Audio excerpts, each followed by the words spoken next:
let's chime into the big game this Sunday. Let's talk about we gotta face Tyreek Hill. Ashley, we got the Dolphins coming into town. They come to the bank. It's supposed to be between 29 and 33 degrees. I know Miami, they don't really like the cold weather, but what I are your hate thoughts on this Dolphins Miami game, man? I hate when we play Miami. Of Me all too. the teams we play, I hate when we play Miami. Miami has been our kryptonite these last few years. And if not because, well, we were the first team that Miami used Tyreek on. Let me say it like that. We were the first team that showed Miami Tyreek's potential because we had them down and we had them blown out the water. And Kyle Hamilton was a rookie. And I keep telling people that he was a rookie. In my humble opinion, I believe the Ravens are going to win this game based on Kyle Hamilton being healthy for this game and based on when he played them, he was a rookie and Tyreek absolutely embarrassed him. And I think that now he's a more developed. He is our what's the word I want to use here? He has become our I'm talking about the type of tool Kyle Hamilton is. He's like a Swiss Army knife. We have decided you're gonna be middle linebacker. I'm sorry, my apologies. You're gonna be outside linebacker. You're gonna be safety. You're gonna play defensive back. You're gonna be, and it's like he's like, okay, but like I said, and I have the messages in my phone. I can pull it up and show you guys. Before he came to our team, I said, I hope we pick Hamilton. But my only problem with the Hamilton pick was, and I'll be honest here, I didn't think he should have been our first pick. And that's just me being honest. You rather get Tyler first? No, I thought we would lean towards the guy who went to the Jaguars. He was a defensive lineman. The defensive end? Yeah. Not Josh Allen, right? The next one, right? Yeah, the one after Josh. Yeah. I thought we were going to lean towards him because I thought that our issues, once again, was that our defensive line was well aged, and I thought that we needed some new young blood to get after the quarterback. So I would have liked for Kyle to have not been our first pick. So I can say that was my initial take. I didn't want him first. But when it comes to my positions that my team needed, he was number 2. He was not my favorite this game, Wes. I mean, but I think y'all still trending up, bro. I'm to come off one of the biggest games of y'all out of the regular season, but as you say, but I feel like the Dolphins. I mean, but last week that was a good game for the Dolphins, but they one of them teams when they play A teams, bro, they don't show up. At least that's how it's been this season. So because, like I say, those teams are rough. You cannot play rough teams when you have a free motion offense. When your offense is built for practice, you can't play rough teams. When your offense is built for practice, meaning, okay, Tyreek, this is what you're going to do. Yes, coach? You're going to run 40 yards up and catch the ball. All right, coach. He runs 40 yards up. He catches the ball. It's a touchdown. But when he plays someone that's going to say, you're going to run 40 yards up on who? Well, I know I'm not faster than you. You would take so when you come to two jobs to your shoulder before you. Hit you as all right then. And I'm going to do it on every play. Not just the first play. On every play, I'm going to touch you. And you're going to get annoyed. You're going to get frustrated. You're going to get angry. I'm going to hit your hand. I'm going to get my pass interference. I'm going to get my defensive holding. But I am going to make you play. You're going to play football today. We're not practice. This is not practice. This is not flag football. You're going to play football. I have no problem when teams get pass interference or defensive holding once it's clean. And this is what I mean by clean. Hands. I'm touching his hands. I'm touching his arms. I'm not talking about you grab the guy by his face mask and you try to kill. No, I'm not talking about little petty things like that. But you have to play Miami rough. And you have to hit Tua. Once you hit Tua, once again, Tua's the linchpin. Once you hit Tua and he's frustrated and he's flustered. And seeing ghosts. When you start to throw that little, when you start to do this, when you start to throw that shit. Man, we about to blow these niggas out. We would have blown I them don't out. know. I don't know. The reason why I tell you we could blow them out, actually, right? We just blew them out last year with that garbage defense we had at the time. We was injured. Remember, we always injured, first of all. The Ravens are Hold on. always injured. 2 years in a row. But the every game Baltimore always injured. Ravens No, had- no. Not like the Ravens, bro. Stop that. You run Not it like out, the but Ravens, You, bro. you know every it's game is football, boy. No, hold Week on. 17, Hold boy. on. Name a team with You their know it- number one running back and their number one tight end injured at Hold this on. point. No, I want to go further than back than that. When they came on the sports and the sports shows, and the different analysts and then the different hosts, they said that in the history of the NFL, since they've been keeping this data and tracking this This is data, last year, right? yeah, I think they said that the Yeah, I Ravens remember were the team with the most players. Meaning, obviously, you have a 53-man roster. When your roster Mhm. gets injured or go down, you bring on other people. The Ravens, I think, brought on about 27 players last year, which was like the most ever. On IR. I remember. Do you And I'm- remember our injury I'm not report making- sheets you used to I- get every week, bro? Like this. Yo. And I'm not making Legit. that as an excuse. All Legit. teams have injuries. But when you're talking not like about that. your third string on your key positions are injured as well, and you're literally bringing in persons who are retired, semi-retired, or who haven't played in 2 to 3 years. Look how we just brought in. Is it Melvin Gordon? If I'm correct. And Cal Van Noy and we always bring old people off the couch, bro. I don't like Yo, to say let me just old ask you this, right? I like to let say me veterans. ask you this. Veterans. Let me ask you this, because this is where I was trying to educate Wes on the matchup we have with the Bengals. Okay. Right? So you remember when the Bengals dropped like 40 points on us twice in the same season, right? Yes. Right? But they and I was trying to show him. Go ahead. I was trying to show him because I was going to the Bengals game the next year in Baltimore on Thursday night, and he was telling me, "Yo, I don't know why you wasting your money going to this game. Blah blah blah. They about to beat the brakes off y'all just like last year." And I was like, "Bro, first of all, we had our 4th and 5th and 6th string cornerbacks, Garden, Jamar Chase, T. Higgins, and all these stud wide receivers twice, bro. Okay, Marlon Humphrey is back.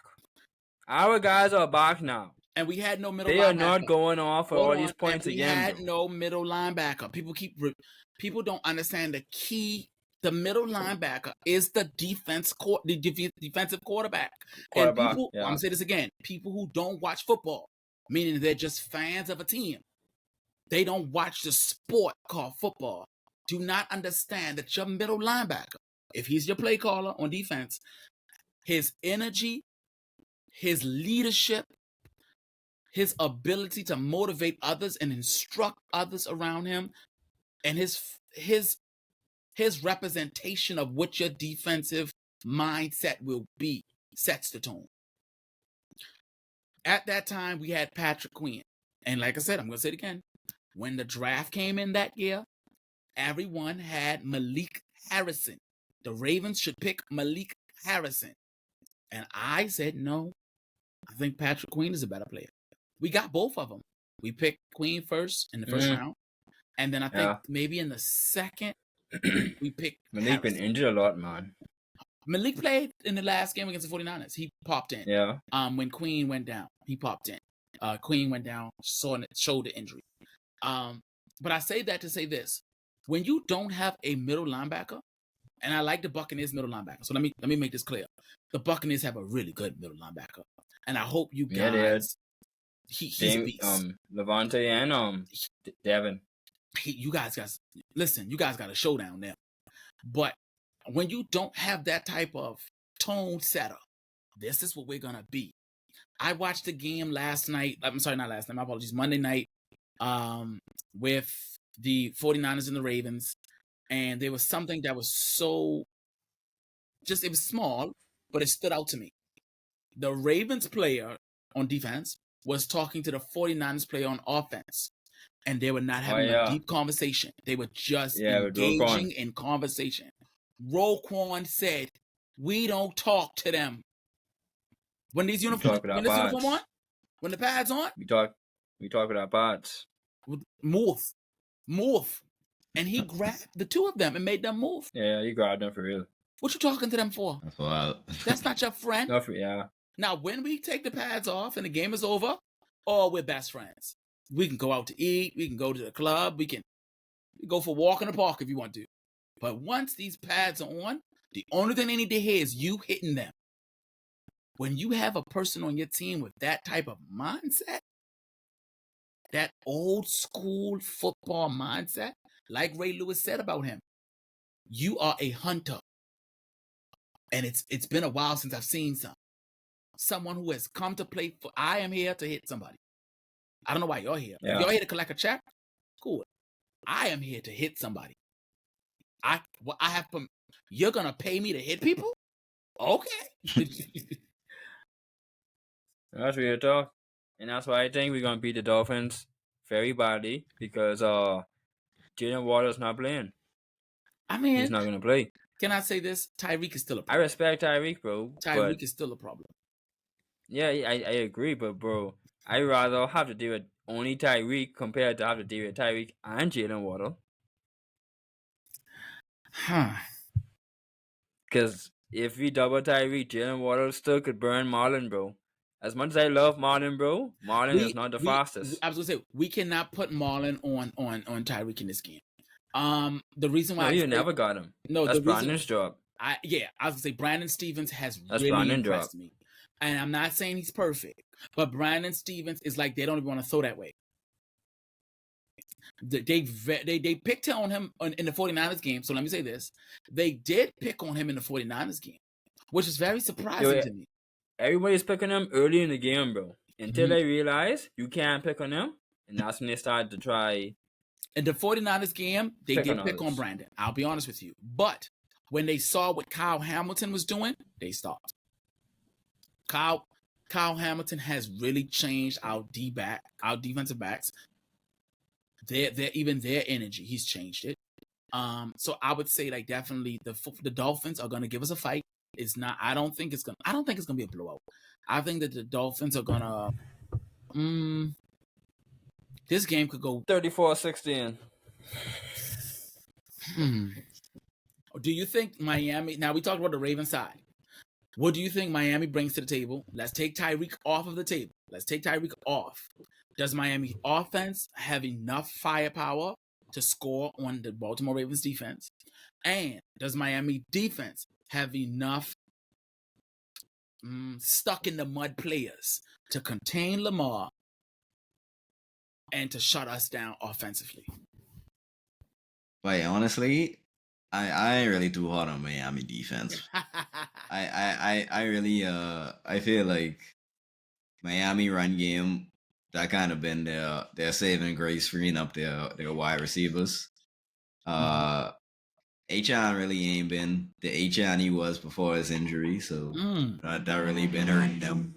But I think by getting Mostert going, that could be crucial for them trying to have any shot of winning this game. As Steph didn't say, but without Waddle playing, and but even Waddle, I ain't been too hard on him the last couple of games. He always getting he been the glass man as much as it can be, boy. Right? So we just sat on the stretcher, bro.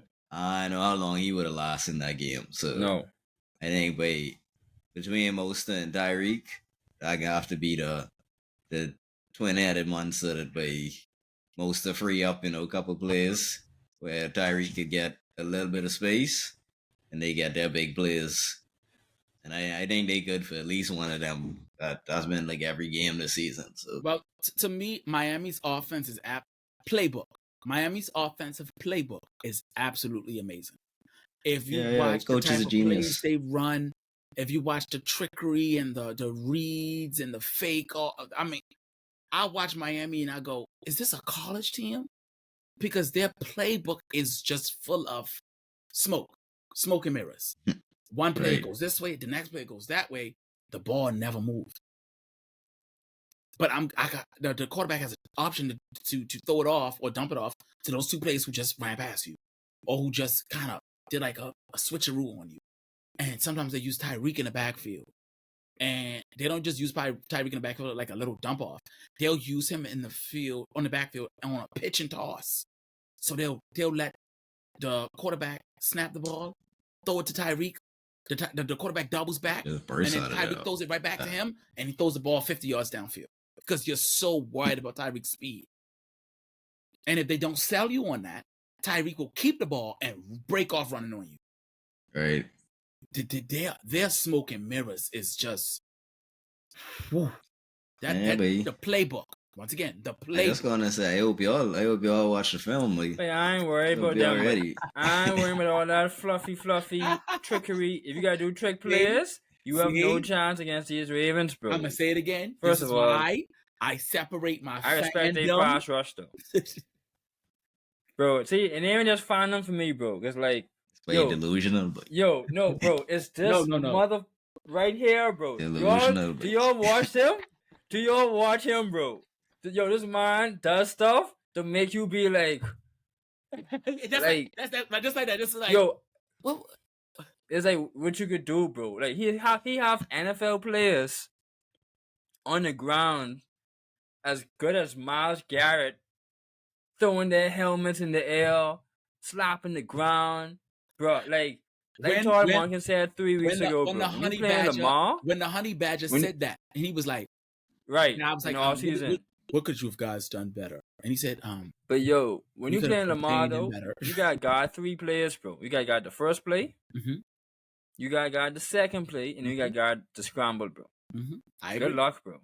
I agree. And we in the bank. You know how loud the bank will be Monday, especially after we just beat the 49ers. We just became a loud stadium. Can I say that?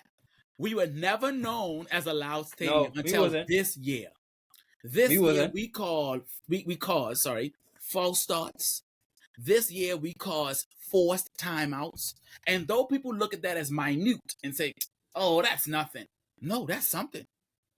You got these guys calling a timeout in the third and fourth quarter, and we know how crucial those timeouts are. They're calling a timeout because they're unable to speak and communicate with each other because of the loudness in that stadium.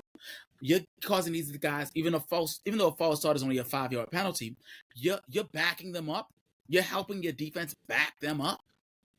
You know, the audience plays such a crucial role in football more than any other sport. The audience and what they can do to a team in terms of communication is when you look at teams like Kansas City, when you look at teams like Seattle. I would even give one to the New England. When you go to New England and you see that fan base and they get loud in there, especially in that winter and weather. Bill be cheating too, by the way. Bill be cheating, cutting off communications and, bugging your locker rooms and, Okay,